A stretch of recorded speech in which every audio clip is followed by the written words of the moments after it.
Dan saat Ray memberikan kursinya pada Elliot, tiba-tiba hayalan ayahnya kembali datang menghampiri Elliot.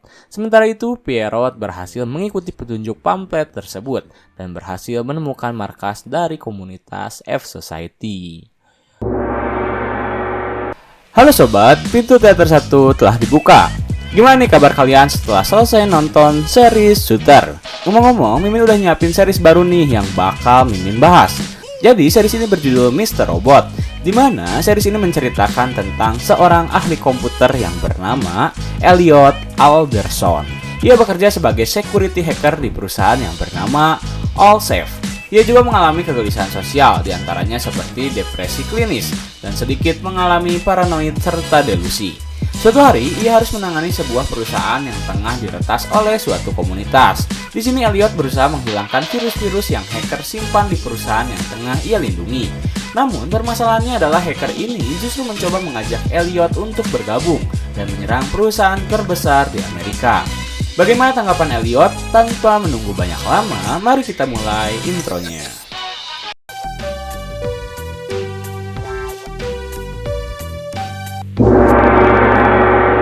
Setelah di episode sebelumnya kita membahas bagaimana awal mula F-Society menjadikan sebuah arkade menjadi markas mereka, kini di episode kali ini kita terlebih dahulu akan membahas tentang bagaimana F-Society terbentuk, serta dari mana tujuan mereka dibentuk. Mari kita mulai. Scene diawali oleh Elliot yang sedang berada di apartemen miliknya saat sedang melamun. Tiba-tiba pintunya ada yang mengetuk. Dan saat dia membuka pintu tersebut, rupanya itu adalah adik Elliot yang bernama Darlene, ingin mengunjunginya. Elliot pun mempersilahkan Darlene untuk masuk dan di sana mereka mulai berbincang tentang kehidupannya setelah sekian lama mereka tak bertemu. Saat di tengah perbincangan, tiba-tiba Darlene meminta Elliot untuk menemaninya di malam ini. Ia ingin Elliot untuk menghiburnya dan melakukan sesuatu bersamanya. Sebagai kakak yang baik, Elliot pun menemani Darlene yang ternyata memutuskan untuk menonton film favorit mereka sewaktu kecil. Dengan alat hisap ganja di tangan Darlene, ia berbagi hisapan tersebut bersama kakaknya sembari menonton film favorit mereka. Darlene pun tak lupa mengabadikan film tersebut dan ia bagikan ke Instagram agar pengikutnya mengetahui film yang menurut ia sangat bagus. Setelah memposting foto tersebut, ia lalu bertanya pada Elliot, apakah ia sering mengunjungi ibu mereka? Elliot menjawab jika ia tak pernah lagi mengunjunginya. Lalu Darlene mengatakan hal yang sama. Ia muak dengan ibunya yang selalu menjelek-jelekan ayah mereka berdua. Akhirnya, demi menghormati dan mengenang kematian ayah mereka, Elliot pun menunjukkan sesuatu pada Darlene. Yang ternyata itu adalah jaket peninggalan ayahnya. Elliot memakai jaket tersebut dan tak lupa Darlene memberikan topeng film favorit mereka sewaktu kecil yang kini menjadi ikon F-Society. Sesaat memakai perlengkapan tersebut, Elliot tiba-tiba berpikir jika ia harus menerima tawaran pekerjaan di Allsafe guna untuk menghancurkan perusahaan jahat yang bernama Evil Corp. Ia pun memiliki rencana untuk mengubah dunia dengan cara merusak serta meretas sistem data milik Evil Corp di tangannya. Mendengar hal tersebut membuat Darlene sedikit takut dan mencoba meyakinkan Elliot perihal ucapannya. Lalu Elliot membuka kembali topengnya dan tiba-tiba ia seakan tak tahu apa yang telah ia ucapkan. Dan kemudian scene berpindah pada Darlene yang sekarang berhasil menemui Elliot di rumah ibunya, di mana ia langsung mengatakan after effect setelah mereka menyerang Evil Corp. Ia pun berencana untuk kembali menyerang sesuatu sebagai jaminan mereka di DC, yang jelas membuat Elliot tak menyetujui penyerangan tersebut. Elliot secara terang-terangan telah melarang seluruh anggotanya, bahkan Darlene sendiri, untuk kembali melakukan penyerangan, dan penyerangan pada Evil Corp adalah yang terakhir untuknya. Darlene pun hanya bisa pasrah mendengar penolakan tersebut.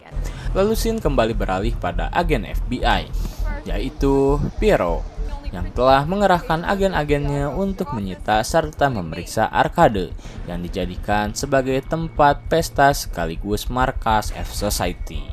Mereka mencoba mencari tahu bukti-bukti yang bisa mereka dapatkan untuk melacak peretas tersebut, hingga akhirnya salah satu petugas menemukan sebuah bukti nyata, yaitu satu buah peluru yang mereka temukan di balik mesin game. Setelah itu scene berganti pada Joanna, istri dari Tyrell yang masih berusaha untuk membungkam salah satu anak buahnya untuk menutupi konspirasi terkait suaminya. Di mana ternyata orang itu adalah orang yang menemui Elliot saat ia terbangun dari ketidaksadarannya di mobil milik Tyrell. Orang itu mengatakan pada Joanna jika dirinya sudah tak bisa menahan ketakutannya yang terus menghantui dirinya. Ia takut terus diancam jika dirinya terus menutup-nutupi kebohongan tentang keberadaan Tyrell. Akhirnya Joanna mencoba menenangkannya dengan berkata jika suaminya tak akan lama lagi akan kembali. Ia pun memberi orang tersebut sejumlah uang agar mau terus menutup mulutnya.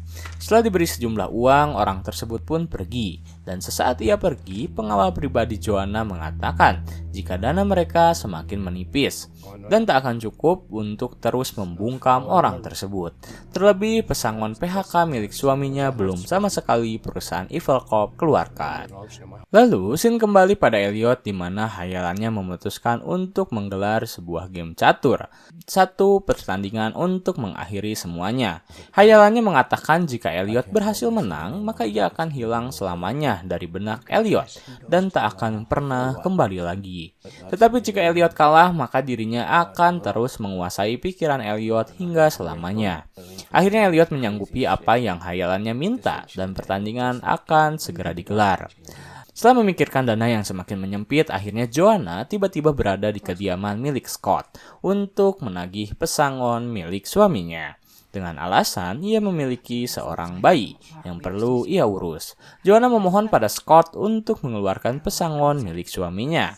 Alih-alih merasa kasihan, Scott justru mengatakan jika itu bukanlah urusannya, karena pesangon milik Tyrell berada di hak divisi personalia dan pergi meninggalkannya. Kemudian scene berpindah pada Darlene yang merasa tengah diikuti seseorang sesaat ia baru saja keluar dari kereta. Ia pun dengan cepat meninggalkan stasiun dan berusaha untuk pergi dari kejaran orang tersebut. Saat ia sedang berusaha kabur, tiba-tiba seseorang yang memakai topeng mendatanginya dan meminta ponselnya untuk dibuang. Akhirnya Darlene pun memberikan ponsel tersebut, dan orang bertopeng itu memberikan sebuah alamat untuk Darlene tuju. Darlene mengikuti instruksi orang bertopeng tersebut.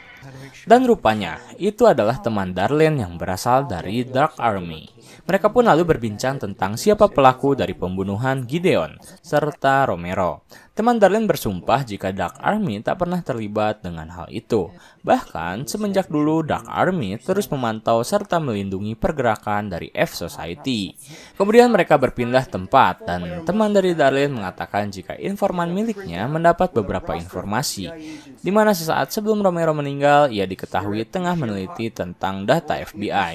Ia pun memperingati Darlene untuk berhati-hati dalam bergerak, karena masalah ini jauh lebih serius ketika FBI telah turun ke lapangan. Terlebih, FBI telah menemukan markas milik F-Society. Mendengar hal tersebut hanya bisa membuat Darlene pasrah dan terdiam. Lalu, scene berpindah pada Elliot yang bermimpi jika bagaimana dongeng masa depannya akan terbuka, di mana ia melamar Angela menjadi kekasihnya, dan rekan kerjanya terdahulu mempunyai pasangannya masing-masing. Mereka berkumpul serta tertawa layaknya hidup normal tanpa beban. Melihat Darlene akhirnya bahagia setelah ia dilamar oleh kekasihnya. Melihat keluarga Tyrell telah bahagia bersama keluarga kecilnya serta anaknya yang telah tumbuh.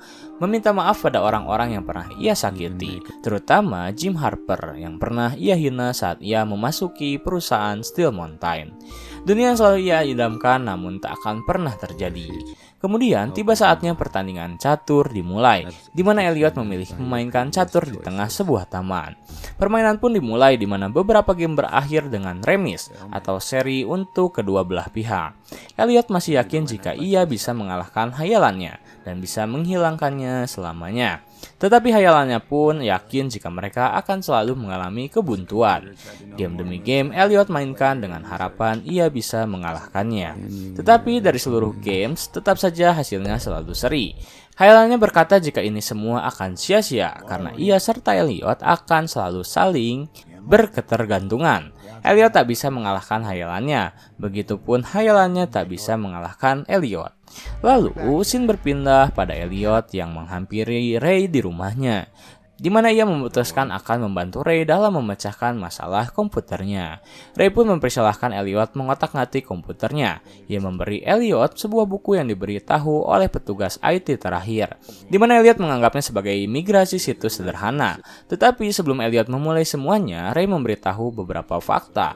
Ray mengatakan jika bisnis online-nya sangat penting bagi dirinya sendiri. Lalu tiba-tiba seorang lelaki datang dan menghampiri mereka berdua. Ray memperkenalkan lelaki tersebut yang bernama Lone Star, yang akan membantu Elliot jika ia membutuhkan sesuatu. Lalu ia meninggalkan Elliot untuk melakukan pekerjaannya. Saat melakukan pekerjaannya, ia pun mulai memasukkan kode dekripsi rahasia yang menghubungkan antara dirinya dengan temannya, di mana temannya menggunakan nickname Sam Sepiol yang mengatakan jika FBI telah berhasil menemukan markas F-Society, di mana kemungkinan besar berkat sebuah program pengawasan yang bernama Berenstein. Ia pun mengatakan jika Romero ditemukan tewas di teras belakang rumahnya. Melihat berita tersebut membuat Elliot cukup khawatir dengan keberadaan adiknya.